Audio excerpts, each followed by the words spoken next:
So I'm sure if you've been around the independent media sphere, you've heard conversations about gold. Gold is hot right now. Gold is at the top mark right now. Everyone's talking about gold. Everyone's talking about gold and silver. They're precious metals for a reason.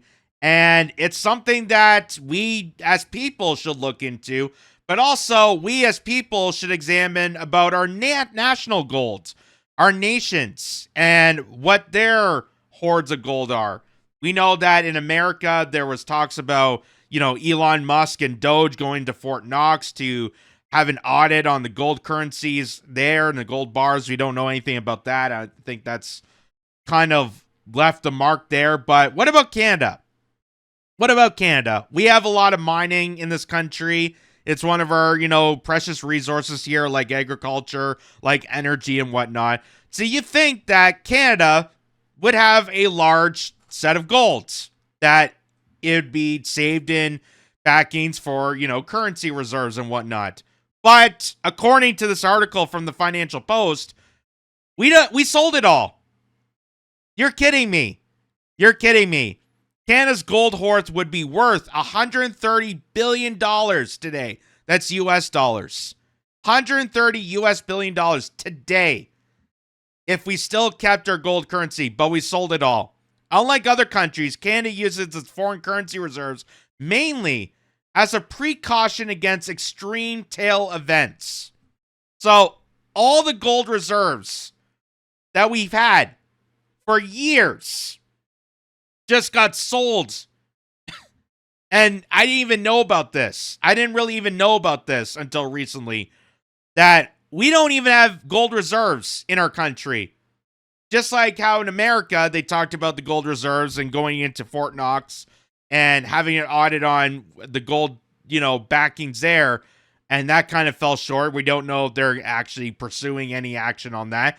But now we know Canada doesn't keep its gold, which is kind of insane. It's kind of crazy. So it goes on to say the price of gold has smashed through record $4,000 US per ounce. But one country's central bank is bucking the trend when it comes to holding bullion as a reserve asset. Canada. The Bank of Canada once held an estimated 1,023 tons of gold, according to historic news reports, but sold its last coins in 2016. No kidding. At today's prices, the 1,023 tons of gold would be worth than $132.4 billion, which would exceed the approximately $126.5 billion in foreign currency reserves Canada held in October. But that doesn't mean selling gold, which took place as a formal Bank of Canada policy in 1980 and continued over a period of decades, was the wrong thing to do. It definitely made financial sense back then, said Jeffrey Christian, managing director of the CPM Group, a precious metals and commodities research company, and probably over the long arc of history, it was the right thing to do. He said it costs money to securely store and transport gold, and it does not pay interest. Christian also said Canada was far from alone in selling down its gold reserves, which he characterized as the common wisdom among central banks in the 1970s. So that was at a significant point that people, a lot of countries, especially the United States, they went off the gold standard when it came to purchasing oil. And they went on to the fiat currency, which gave the U.S. more leverage, but the gold standard gave a lot of individual countries the ability to have more say, have more power. So the United States went off the gold standard. They then went on to the U.S. dollar, backed by Saudi Arabia, and there go the petrodollar, which is now collapsed, by the way. The petrodollar is no longer. They're now using, I think it's Chinese currency, to get foreign oil from Saudi Arabia and whatnot. So it raises the Chinese economy. It raises their economy in the BRICS Accord, not the United States, not Canada, not European nations. And now you're seeing that people that made a mistake in the 70s of selling off the gold reserves, because, hey, we don't need them anymore. Now they're scrambling because that gold is worth hundreds of billions of dollars. That's a lot of that's a lot of money. That's a lot of money to lose and sell off all at once. After the United States eliminated the gold standard in 1971, which allowed anyone to exchange an ounce of gold for $35 US, Timothy Lane, then Deputy Governor of the Bank of Canada, said in a 2019 speech that U.S. treasuries and foreign currencies were considered more liquid and they pay interest.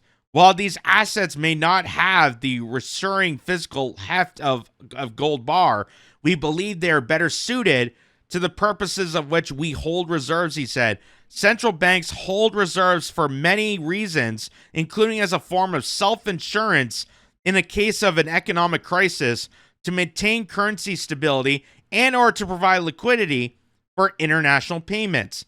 But Lane said Canada uses its foreign currency reserves mainly as a precaution against extreme tail events. Canada's foreign exchange reserves stand out for their relatively modest size and their stability, he said. In 2019, the Bank of Canada's reserves were valued at about $85 billion, or around 5% of the gross domestic product, compared to a 10-year average of about 13% of GDP in other similar advanced economies, according to Lane's speech. Nonetheless, Canada's comparatively lower reserves were adequate because the Bank of Canada no longer used them to stabilize the value of the Canadian dollar. Oh, thank God we stopped stabilizing the Canadian dollar, which is still continuing to drop. Thank God.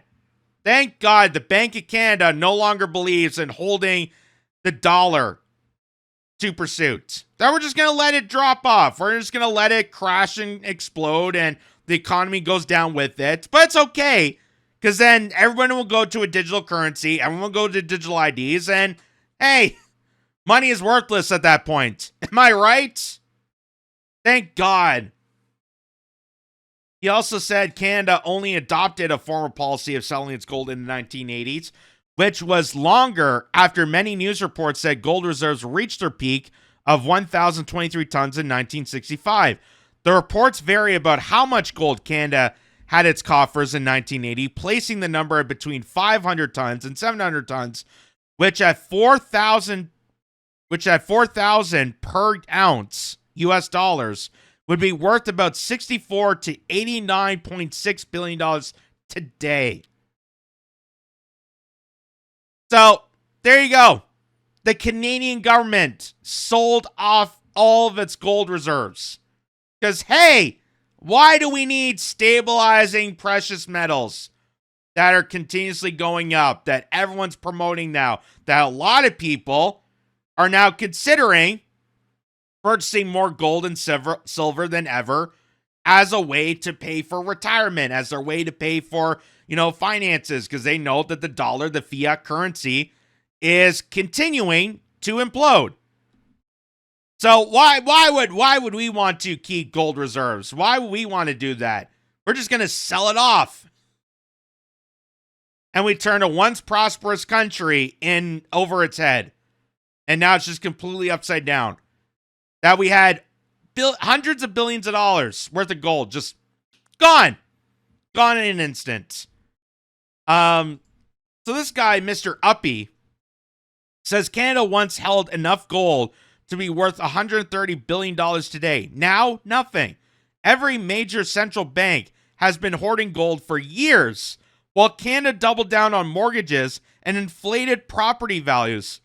The world is returning to hard assets. Our leaders are still paying the housing market never breaks. History says otherwise. So all the central banks are buying up gold because they see that the markets are more favorable for gold. I don't know what the exact number is at this moment, but it's continuing to increase. The precious metals are continuing to skyrocket as the dollar, as the Canadian dollar, the American dollar, the euro, the pound in the UK are trickling down. Precious metals are going up. That's why a lot of people are advertising. A lot of different platforms are advertising it. I don't know much about the precious metals market. I'm not smart enough to go into detail about that, but hey, it's not hurting anybody to go check it out and see for yourselves and ask for a quote or an opinion from professionals, because if it's continuously going up, and gold used to be the standard back in the day, there is some insight to that. There is some good insight concerning the fact that the Bank of Canada openly admits that they're not concerned about stabilizing the dollar, making sure that's strong, making sure that's sturdy. So here's this Awaken the Lion's Roar. He shows a video here. This is Maxime Bernier, the leader of the People's Party of Canada. He was on Tucker Carlson's show. This is a while back. This is from April. Actually, right before Mark Carney got elected, or selected, as some people say. Tucker is shocked when he learns that from Maxime Bernier that Canada doesn't hold any gold reserves. Bernier calls to end the current fiat system of banking and go back to a gold standard. So here's Maxime Bernier telling Tucker Carlson that Canada sold off all of its reserves. We don't know why, and we don't know how, but we have nothing left in the tank. And considering the fact that now we're estimating from how much we estimate was in our reserves, that could be worth hundreds of billions of dollars that we just gave away, that we don't know where it went to.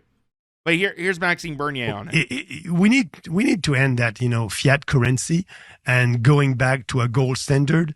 And that's why I believe, gold is coming to US right now. And I think something will happen. We'll have a monetary reset or something will happen. And here in Canada, we are not in a good position because our central bank, the Bank of Canada, doesn't have any gold reserve. So if we have a new monetary system... You have no gold reserves? No gold reserve. Why? They sold all that. They sold your gold reserves? Oh, yeah. We have a lot of your treasuries, but we don't have any gold. No. We are the only central banks, the only one in Western world that doesn't have any gold. But Canada is a huge gold producer. Yeah. Just think about that. We're the only Western country that doesn't have gold reserves. The only Western country. The UK has it. The United States has it. Questionably. Still don't have an audit on Fort Knox, but they still have gold reserves. We're the only country. Why is that? Why are we the only country that doesn't have gold reserves? Just like why we're the only country that has carbon taxes, that we think paying more money to the government is going to make the weather and climate better. Why are we the only country? Why are we the only people that are doing this?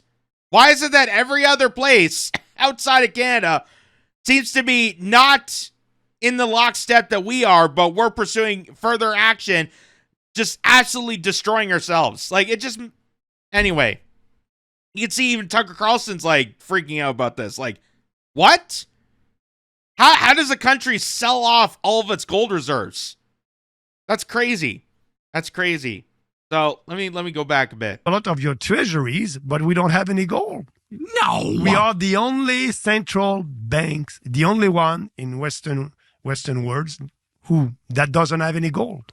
But Canada is a huge gold producer. Yes, at least we can produce gold. Yeah, a lot of gold. So that's a conflicting thing. Is that one of our many resources is we could produce gold. Think of how crazy that is. You could produce the gold, but we don't keep it. We don't have it in reserves. Considering how much it's worth, considering the value of gold right now, the value of precious metals, we don't reserve it for ourselves, but we produce it. And again, we don't know exactly who bought our gold or where we sold it to or who's involved with this. There's speculations that it could be China, it could be anywhere. Could be back to Europe, could be Middle Eastern countries, could be, who knows? Could have sold it to Saudi Arabia. But we sold all of our gold reserves to Bank of Canada because, A, why have stability? Let's play it a bit. Let's have some fun. Let's let the dollar collapse on Canadians, the Canadian economy, and then, all the precious metals we saved beforehand, we don't really needed them because we were off the gold standards.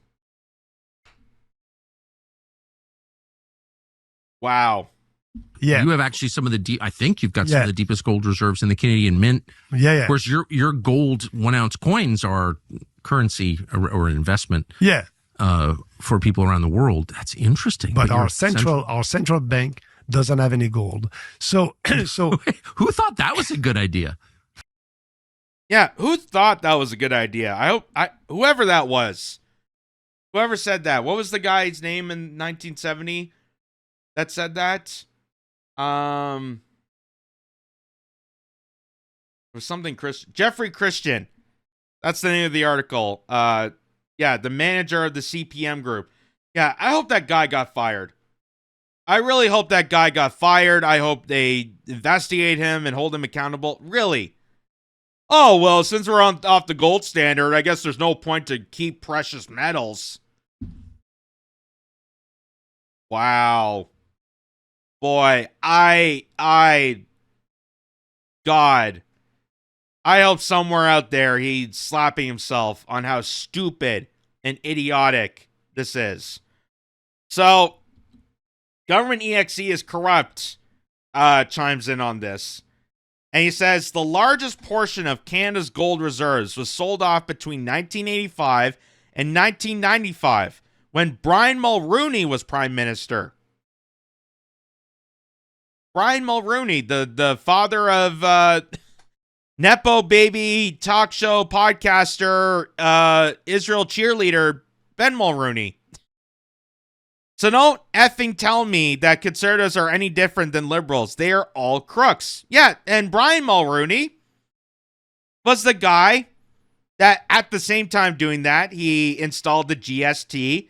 He installed another tax onto Canadians.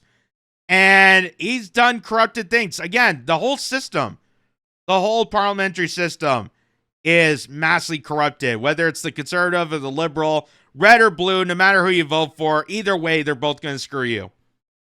That's the honest point of this. And he shows this chart here. So Canada gold reserves, you can see we're starting to build up our wealth. There's the max amount between 1950, it looks like 1950 and 1960 was the highest point. That was when mining exploded in this country, and we started to reserve a lot of that. It just seems crazy. Like, as Tucker Carlson said, you guys, I mean, Canadians, are mining a bunch of gold. Like, it's part of your resource. That's part of your natural stability of being a country up here, is you have the ability to mine all this gold. You're telling me you don't keep it? You don't have gold reserves of your own? Like, what? How crazy it is. So, there it is there. Let's make this a bit bigger so people can see it. So there it is there. So between 1950 and 1960, it's the highest point. It starts nosediving there, right around the 70s mark, right around there. Keeps going down, down, down. And then it goes even further down. Then right there, from 1985 up to almost 2005. Look at that. Whew. Just a downward slope, just a slide all the way down to nothing. All the way down to as recent as 2016, when they said they finally sold off the remaining gold coins left and reserved. So, again, whoever came up with that idea to sell off and liquidate the gold reserves, I hope to God they're kicking themselves and they got fired. Because that's ridiculous. Here's another chart here. This is from TradingView. You can see this is the amount of gold that's what's being traded for. So it's up 150% as of now. And you can see it just keeps going up and up and up and up. It started to go down a bit around 2022, but it went up and then up and then up and then down a bit and then up and up and up and up and up and then all the way. And now a lot more people are buying gold and silver because of this, because it's an alternative to fiat currency. It's an alternative to a dollar that is decreasing in value, that is being undermined because we're printing more money than what it's worth. And that's where inflation comes from. So a lot of people are turning to gold and silver. A lot of individuals and countries that still have these reserves are keeping it for many reasons. But Canada, what the hell? Whoever that Jeffrey Christian guy is, my God. Someone better slap some sense into him if he's still around. Because that is the dumbest mistake this country could make. One of the dumbest mistakes. And here's another to follow this up, because as we're talking about, natural reserves and what Canada exports and whatnot, is we have energy reserves. And this is in point to all the pipelines and how the fact that Alberta is being segregated from the rest of Canada, because being an energy producer and having the ability to transfer the oil reserves to the rest of the country so that we could have cheaper energy and produce our own oil and give it to other countries and create this vast amount of wealth, we're ignoring. We're ignoring it. And by we, I mean the Liberal Party. I mean Mark Carney and Justin Trudeau and Chrystia Freeland, Meline Joly, and all these other people. They're personally avoiding actually building and transferring Alberta crude across the country. And as Mark Nixon points out, China is willing to buy our crude oil. China. And it says, China, we're willing to buy your oil to just make it competitive. Canada says, sorry, we banned pipelines. We have an emissions cap and we hate prosperity. 1.2 billion people with massive appetite for energy. We're sitting on a buffet table refusing to eat. This country is run by lunatics. So this is a CTV question period with Vashi Capellos, and she's interviewing someone from China who has interest in purchasing Alberta crude oil, which would help the economy. It would help our GDP, that we have a prime exporter to buy our energy reserves. But, of course, our Liberal government is refusing to allowing pipelines to transfer the oil from Alberta out to BC or out across eastern provinces. They claim because it's bad for the environment. And I understand that, pipelines burst, there's oil leaks and whatnot. But I understand we're not getting rid of fossil fuels. So we're transferring a bunch of foreign oil on cargo ships, on transportation trucks, and elsewhere that's doing further emissions damage than it would be just to have a pipeline. So you're actually saving more of the planet having a pipeline just go across province to province than it would be to have cargo ships go to foreign countries, pick up their crude oil, bring it back here to Canada, transport that into transport trucks, and then deliver that all across the country. But here's what Vashi Capello says. Can I put a fine point on it? Is there appetite in China for more Canadian crude oil? China encourages more cooperation and investment in the energy sector between the Chinese companies and the Canadian counterparts. As long as Canada's energy products are market competitive, the door of the market of China will be open. So China's making a business proposal. That's the ambassador, the Canadian ambassador to China, saying that the Chinese government is willing to open the door to a business proposal if Canada's willing to sell its crude oil. But we can't do that without the pipelines. We can't do that unless we have the necessary infrastructure to increase the production of oil and natural gas. that we could utilize our utilities, utilize our natural reserves. That's what makes countries prosperous. If you utilize your elements and what you have in your areas, you're able to produce more, you're able to sell more, and you're able to grow your economy based on that. Finally, I have one last question for you, Ambassador, and it's on, more broadly, the relationship between Canada and China, because since the last time we spoke, there have been many changes, I think punctuated by the meeting that took place a few weeks ago on the sidelines of the United Nations General Assembly between the Premier and the Prime Minister. The Prime Minister has indicated that he intends to meet with the President of China. Do you have any news to share about when that meeting might occur? Well, And by the way, just to point out too, China just agreed if Canada drops their EV tariffs on Chinese cars, that China will drop their tariffs on canola. That, again, these are fair trade deals. These are actually negotiations. But Canada, Mark Carney, I don't know what is in his mind, is refusing to budge.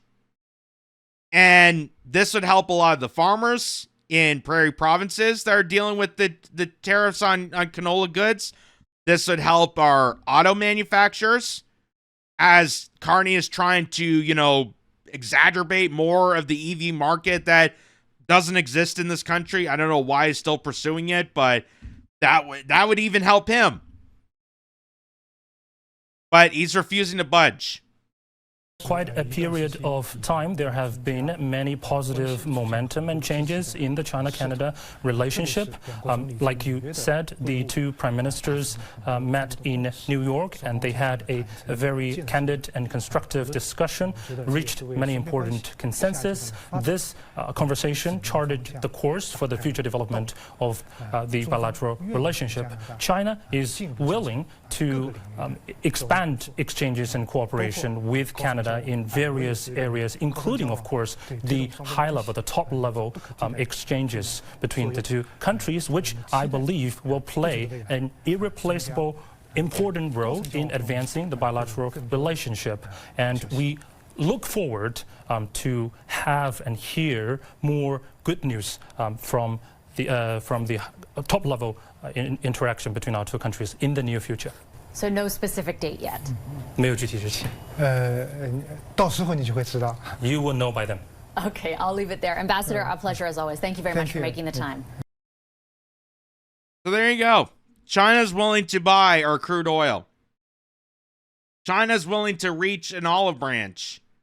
And they're even willing to drop the canola tariffs that they placed on Canada and agricultural sector.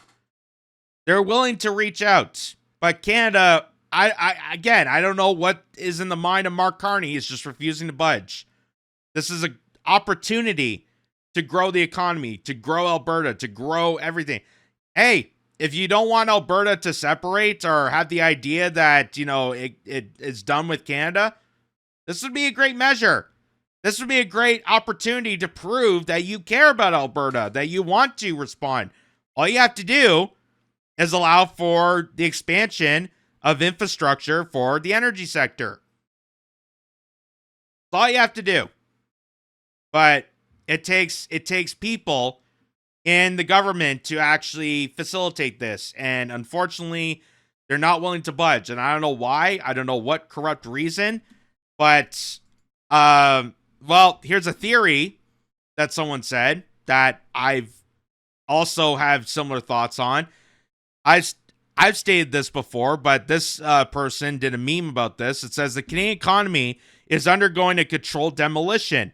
There is no other explanation. Given our vast resources and tiny population, we should be one of the wealthiest countries on the planet. You would think. No one can screw things up this bad by accident. It is being done maliciously. And I've stated that no one can be this incompetent. No one can make it this impossible to survive in this economy without some sort of insider intention. without some sort of malicious intention. And from Mark Carney's perspective, Justin Trudeau was just following orders by his servicemen, meaning the WEF and the people that donate to his campaign. But Mark Carney is no idiot. Mark Carney is not a person who is non-competent. This is an evil sociopath. Mark Carney. He came from a world of banking. He came from a world of centralized control and power and dominance. He knows what he's doing.